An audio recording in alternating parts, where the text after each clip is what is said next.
V-Gold trusted gold buyers మీరు తాకట్టు పెట్టిన బంగారాన్ని విడిపించి ఈ రోజు ఉన్న మార్కెట్ ధరకు కొనబడను 7771077720.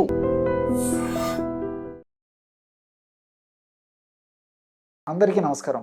నేను మీ ఆయుర్వేద డాక్టర్ చిట్టిగొట్ల మధుసూదన శర్మని. మనం ఈ వీడియోలో మోషన్ ఫ్రీగా అయ్యేందుకు కిస్మిస్ పళ్ళతో చక్కటి గృహ వైద్యం అనేటువంటి అంశాన్ని గురించి తెలుసుకోబోతున్నాం. ఈ రోజుల్లో చిన్నపిల్లల నుంచి పెద్దల వరకు కూడా అత్యంత సర్వసాధారణమైన సమస్యగా భావించబడేటువంటి సమస్య, ఇబ్బంది పడేటువంటి సమస్య మోషన్ ప్రాబ్లం. దీన్నే కాన్స్టిపేషన్ అనేటువంటి పేరుతో పిలుస్తూ ఉంటారు అనమాట. కొంతమందికి 2-3 రోజులకు ఒకసారి మోషన్ అయ్యేటువంటి పరిస్థితి ఏర్పడుతుంటుంది. కొంతమందికి రోజులో ఏదో ఒక టైంలో మోషన్ ఏర్పడేటువంటి పరిస్థితి ఏర్పడుతుంటుంది. కొంతమందికి ఆ మోషన్ అయినప్పుడు కూడా ముక్కి మూలిగి గట్టిగా ప్రయత్నం చేస్తే కానీ రానటువంటి పరిస్థితి ఉంటుంది. ఇంకొంతమందిలో మోషన్ రోజుకు 2-3 సార్లు లేదా 2-3 రోజులకు ఒకసారి 2-3 సార్లు మోషన్స్ అవుతున్నప్పటికీ కడుపులో లేదా జీర్ణ వ్యవస్థలో ఉదర భాగంలో ఇంకా మోషన్కి సంబంధించిన పదార్థం మిగిలిపోయినట్లు ఫీలింగ్ అయిపోయి అసౌకర్యంగా ఉండేటువంటి పరిస్థితి కూడా కొంతమందికి ఉంటుందన్నమాట. కాబట్టి ఈ యొక్క మోషన్ సరిగా కాకపోవడం చేత, ఆ యొక్క ప్రభావం చేత వాళ్ళు దైనందిన జీవితంలో వాళ్ళు చేసే పనుల మీద కూడా ఆ యొక్క ప్రభావం పడమే కాకుండా ఆ యొక్క సమస్య ఇతర అనేక రకాలైనటువంటి జీర్ణాశయ రుగ్మతలకు దారితీసేటువంటి పరిస్థితి ఏర్పడుతుంది. అంతేకాకుండా క్రమక్రమంగా ఇంతింతై ఒటుడింతై అన్నట్లు కేవలము మనం మలబద్ధక సమస్యనే కదా అని చెప్పేసి మనం నిర్లక్ష్యం చేయడం వల్ల ఆ యొక్క ప్రభావం చేత క్రమక్రమంగా స్థూలకాయం రావచ్చు, హార్మోన్ల అస్తవ్యస్తత రావచ్చు, షుగర్ వ్యాధి వచ్చేదానికి అవకాశం ఉంటుంది, రక్తనాళాలకు సంబంధించిన సమస్యలు రావచ్చు, అదేవిధంగా మూల వ్యాధి రావచ్చు, ఫిస్టులా రావచ్చు, అట్లే ఫిషర్స్ అనేటువంటి సమస్య రావచ్చు. ఇలా అనేక రకాలైన సమస్యలు కూడా మోషన్ ఫ్రీగా కాకపోవడం వల్ల కలుగుతుంటాయి. వీటికి తోడు నిద్ర సరిగ్గా లేకపోవడము, అదేవిధంగా మెదడుకు సంబంధించినట్టు కొన్ని రుగ్మతలు రావడం, ఇలాంటి అనేక రకాలైన సమస్యలు కూడా ఈ యొక్క మలము జీర్ణ వ్యవస్థలో ఎక్కువ రోజు నిల్వ ఉండడం వల్ల కలుగుతూ ఉంటుంది అనమాట. కాబట్టి కాల విరేచనం ఆరోగ్యకరణం శ్రేష్టం అని చెప్పేసి మన మహర్షులు చెప్పిన రీతిలో ప్రతిరోజు టయానికి మోషన్ అయ్యేటువంటి పరిస్థితి ఉండడం ఆరోగ్యవంత లక్షణం. అంటే పిలిస్తే పరిగెట్టి ఉండాలన్నమాట. అంటే ఉదయం పూట ఆ సెన్సేషన్తో మెలకువ రావాలి, అది ఆరోగ్యవంతమైన లక్షణం. ఈ రోజుల్లో ఉదయం పూట ఆ సెన్సేషన్తో మెలకువ ఎంతమందికి వస్తుంది చెప్పండి? కొంతమందికి ఇంతకుముందు చెప్పినట్లు రోజంతా ప్రయత్నం చేయాల్సి వస్తుంది. కొంతమందికి కాఫీ తాగితే కానీ మోషన్ రానటువంటి పరిస్థితి కొంతమందికి ఉంటుంది. కొంతమందికి వేడి నీళ్ళు తాగేటువంటి పరిస్థితి ఏర్పడుతుంది. కొంతమందికి కాస్త నడిస్తే కానీ మోషన్ వచ్చేటువంటి పరిస్థితి కొంతమందికి పరిస్థితి ఉంటుంది. ఇవి అంతేకాకుండా కొంతమందికి ఆ యొక్క లోపలికి వెళ్ళిన తర్వాత గట్టిగా ప్రయత్నం చేసి ముక్కి మూలిగి తప్పని పరిస్థితుల్లో వేళ్ళు పెట్టేసేసి బయటకు తీస్తే కానీ ఆ లోపలి మలము బయటకు వచ్చేటువంటి పరిస్థితి కూడా కొంతమందిలో ఉండేటువంటి పరిస్థితి ఏర్పడుతూ ఉంటుంది అనమాట. దీనికి 1,00,000 కారణాలు. అంటే చాలామందిలో 100కి దాదాపు 80% మందిలో కూడా వాళ్ళు చేసేటువంటి తెలిసి తెలియక చేసేటువంటి పొరపాట్ల వల్లనే ఈ యొక్క మోషన్ సరిగా కాకపోవడం అనేటువంటిది జరుగుతూ ఉంటుంది అన్నమాట. అంటే పీచు పదార్థ ఆహారము సరిగ్గా తీసుకోకపోవడము, ద్రవరూపమైన ఆహారము సరిగ్గా తీసుకోకపోవడము, మానసిక ఒత్తిడి, junk food, fast foods, bakery foods, ice creams ఇలాంటి ఆహార పదార్థాలు ఎక్కువగా తీసుకుంటుండడము, వేళకు నిద్రపోకపోవడము, ఎక్సర్సైజ్ లేకపోవడము, ఇలాంటివన్నీ కూడా ప్రత్యక్షంగా పరోక్షంగా ఈ యొక్క సమస్య కారణభూతం అవుతుంటాయి. వీటికి తోడు కొంతమందికి తప్పని పరిస్థితుల్లో ఆ మల విసర్జన సమయంలో వాయిదా వేస్తూ ఉంటారనమాట. అంటే ఆ మలం వచ్చినప్పుడు మోషన్కి వెళ్లకుండా ఏదో పని ఉండడం కానీ, లేకపోతే ఆ సమయానికి వాళ్ళకు శౌచాలయాలు దగ్గరలో లేకపోవడం చేత కానీ, ఇలాంటి వివిధ రకాల కారణాల వల్ల ఆ మల విసర్జన సమయాన్ని వాయిదా వేయడం వల్ల క్రమక్రమంగా కొన్నాళ్ల పాటు అలా వాయిదా వేయడం వల్ల క్రమంగా మలబద్ధక సమస్య కూడా దారితీసేటువంటి పరిస్థితి ఏర్పడి అది క్రానిక్ కాన్స్టిపేషన్ అనేటువంటి సమస్యగా పరిణమించేటువంటి పరిస్థితి ఏర్పడుతూ ఉంటుందన్నమాట. కాబట్టి కాల విరేచనం ఆరోగ్యకరణం శ్రేష్టం. ఎప్పుడైతే సమయానికి మోషన్ అయిపోతుందో, అంటే మన ముక్కకుండా మూరకుండా మనం తీసుకున్నటువంటి ఆహార పదార్థాల యొక్క సారమంతా మన దేహం గ్రహించుకొని మిగతా వ్యర్థ పదార్థాన్ని ఎప్పుడైతే ఏ రోజుకి ఆ రోజు కంప్లీట్గా బయటికి విసర్జింపబడేటువంటి పరిస్థితి ఉంటుందో అప్పుడు చక్కటి ఆరోగ్యం మన సొంతమయ్యేదానికి అవకాశం ఉంటుందన్నమాట. ఈ యొక్క సమస్య తగ్గేందుకు ఔషధాన్ని ఎలా వాడుకోవాలంటే నేను మొదట్లోనే చెప్పాను. కిస్మిస్ పళ్ళతో వైద్యం అని చెప్పేసి.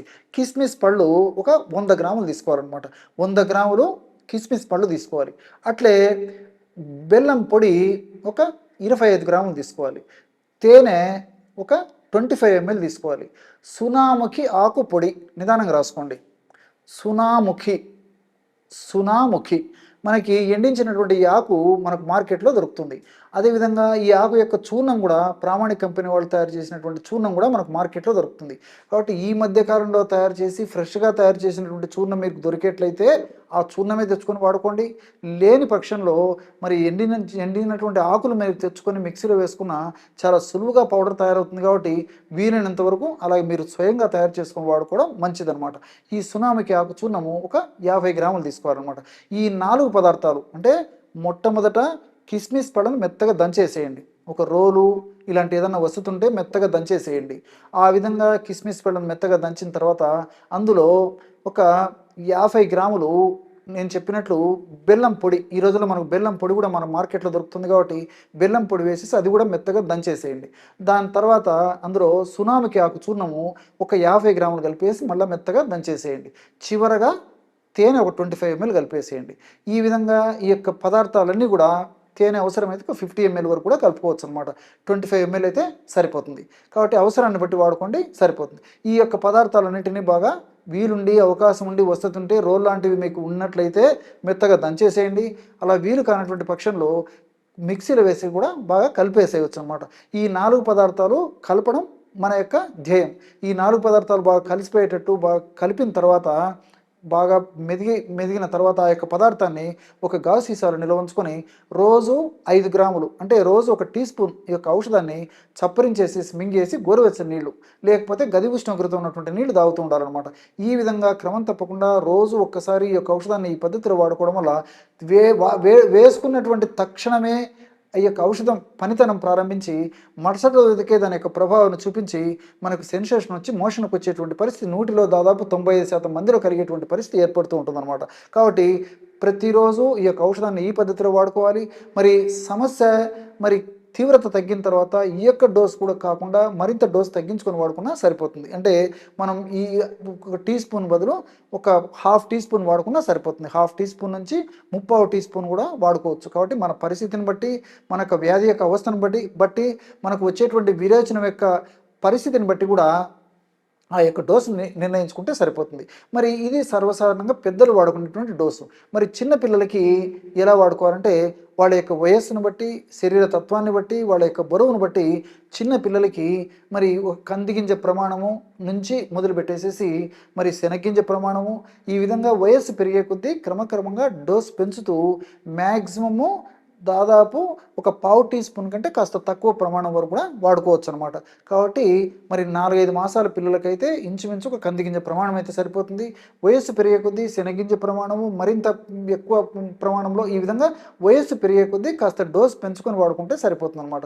మరి పిల్లలు కూడా రాత్రిపూట ఆ యొక్క ప్రమాణంలో ఆ యొక్క ఔషధాన్ని కాస్త పాలతో కలిపి కానీ లేకపోతే తల్లిపాలతో కలిపి కానీ ఈ విధంగా నాకిచ్చేస్తే ఆ పిల్లలకి కాల విరేచన జరిగిపోయి పిల్లలు కూడా ఆరోగ్యవంతంగా పెరిగేదానికి మార్గం సుగమయ్యేటువంటి అవడమే కాకుండా చక్కగా వాళ్ళకు జీర్ణశక్తి వాళ్ళకు బాగా కలుగుతుంది. అదేవిధంగా చక్కగా వాళ్ళకి పెరుగుదల బాగుంటుంది. ఇతర అనేక రకాల అనారోగ్య రుగ్మతలు ఉండవు. అదేవిధంగా కడుపులో నొప్పి ఉండడం కానీ, కడుపు ఆకలి కాకపోవడం కానీ, ఆహారం జీర్ణం కాకపోవడం కానీ ఇలాంటివి ఏ సమస్యలు లేకుండా పిల్లలు చక్కటి ఆరోగ్యవంతమైన జీవితానికి మనం కారణభూతం అయినటువంటి వాళ్ళం అవుతాం అన్నమాట. కాబట్టి పిల్లలైతే ఈ పద్ధతిలో వాడుకోవాలి. పెద్దలైతే నేను చెప్పినటువంటి పద్ధతిలో ½ టీ స్పూన్ నుంచి 1 టీ స్పూన్ వరకు వాడుకోవచ్చు అనమాట. మరి ఈ యొక్క పద్ధతిలో వాడుకోవడం వల్ల ఇంచుమించు రోజు 5 గ్రాముల చొప్పున వాడుకోవడం వల్ల ఇంచుమించు 1 నెలకి సరిపోతుంది. అవసరాన్ని బట్టి మరలా ఈ విధంగా తయారు చేసుకుని వాడుకుంటే సరిపోతుంది అనమాట. ఈ విధంగా కొన్నాళ్ల పాటు ఔషధాన్ని వాడి మరి కొన్ని జాగ్రత్తలు కూడా మరి ఈ యొక్క ఔషధం మొదలుపెట్టిన రోజు నుంచే తీసుకుంటూ ఉండాలి. అంటే వేడకు నేను చెప్పినట్లు ఆహారం తీసుకోవాలి. పీచు పదార్థాలు ఎక్కువగా ఉన్నటువంటి ఆహారము, పళ్ళు, కాయగూరలు, ఆకుకూరలు, అదేవిధంగా ధాన్యాలు, అదేవిధంగా ఈ డ్రై నట్స్, డ్రై ఫ్రూట్స్ ఇలాంటివి బాగా తీసుకుంటూ ఉండాలి. అట్లే వేళకి విశ్రాంతి తీసుకుంటూ ఉండాలి. ఇలాంటి చిన్న చిన్న జాగ్రత్తలు తీసుకుంటూ మరి నేను చెప్పినటువంటి పద్ధతిలో ఈ యొక్క ఔషధాన్ని కొన్నాళ్ల పాటు వాడి ఆపేసినప్పటికీ మనం తీసుకున్నటువంటి జాగ్రత్తలు సదా కాపాడుతూ సదా రక్షిస్తూ మరి టయానికి కాల విరేచనం అయ్యేటట్లు ఈ యొక్క జాగ్రత్తలు కూడా ఉపయోగపడతాయి అన్నమాట. చూశారు కదా ఎటువంటి సులువైనటువంటి ఔషధ యోగాన్ని మోషన్ ఫ్రీగా ఎందుకు మీరు ఈ వీడియోలో తెలుసుకున్నారో. మరొక వీడియోలో మరొక అంశంతో మళ్ళీ కలుద్దాం. అంతవరకు నమస్కారం. మీ Chittipotla. And for more videos, Please subscribe to iDream. Please subscribe to iDream. Please subscribe iDream. And please subscribe to iDream. For more videos, subscribe to iDream. please like, share and subscribe to the channel. Congratulations, iDream. Subscribe to iDream. Subscribe to iDream. So subscribe to iDream Media. iDream ki iDream team andarki huge congratulations. Please subscribe iDream Media. Please subscribe to iDream. Subscribe iDream. Please subscribe to iDream. iDream అంటే నా కళల channel subscribe చేసుకున్న నోరు తిరుగుతలేదు. మీరైతే గంట గుర్తు కొట్టండి. For more such videos, please subscribe to iDream.